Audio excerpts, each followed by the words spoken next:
नमस्कार, स्वागत आहे तुमचं माझ्या यूट्यूब चॅनलमध्ये. आज आपण बनवणार आहोत गावरान पद्धतीची अंडा करी. तर सर्वात आधी अंडी उकडून घेतलेली आहे. त्यानंतर अंड्याला अशी साईडने काप द्यायचे आहेत, जेणेकरून अंड्यामध्ये भाजी छान अशी मुरली जाते. तर चला आपण इथे अंड्याला काप करून घेऊयात. तर पहा, आपण इथे अंड्यांना काप करून घेतलेले आहे. तर चला आता आपण वाटणाची तयारी करूयात. तर इथे खोबरे, लसूण, आले आणि कोथिंबीर घेतलेले आहे. जर तुम्हाला हवे असेल तर तुम्ही ते तीळ किंवा कांद्याचाही वापर करू शकता. जर का भाजीत तुम्हाला तरी जास्त पाहिजे असेल तर तुम्ही वाटण करताना त्यामध्ये 1 चमचा लाल तिखट टाकून वाटण करू शकता, जेणेकरून भाजीला तरी जास्त येते. आता मिक्सरच्या भांड्यामध्ये आपण वाटण तयार करून घेऊयात. तुम्हाला हवे असेल तर तुम्ही तीळ आणि कांदाही भाजून वाटणामध्ये घालू शकता.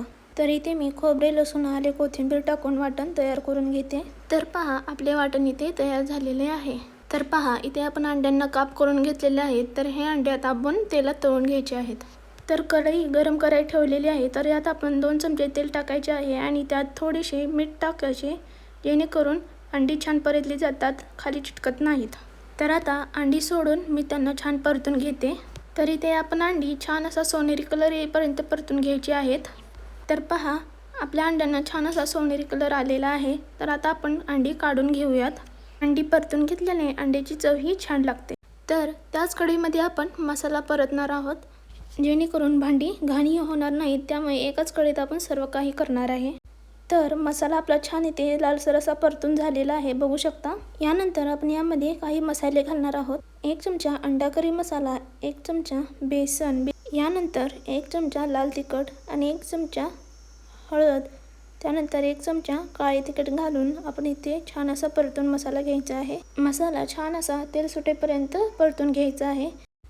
यानंतर जर बेसन घातले तर आपली भाजी घट्ट होईल आणि वाटण एका साईडला आणि पाणी एका साईडला होणार नाही, त्यामुळे बेसन घातले आहे. यानंतर भाजी करताना आपण भाजीमध्ये गरम पाणी ओतायचे.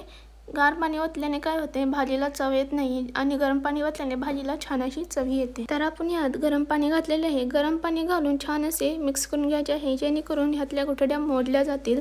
गुठळ्या मोडल्याने भाजी कशी मिळून येते.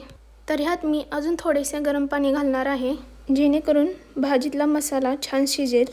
तर पहा, भाजीला छान अशी उकळी फुटलेली आहे. तर आपण यात अंडी सोडूया.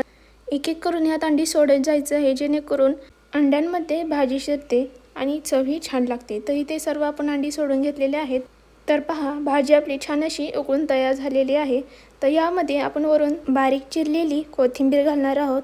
कोथिंबीर घातल्यानंतर पहा, भाजी आपली तयार आहे.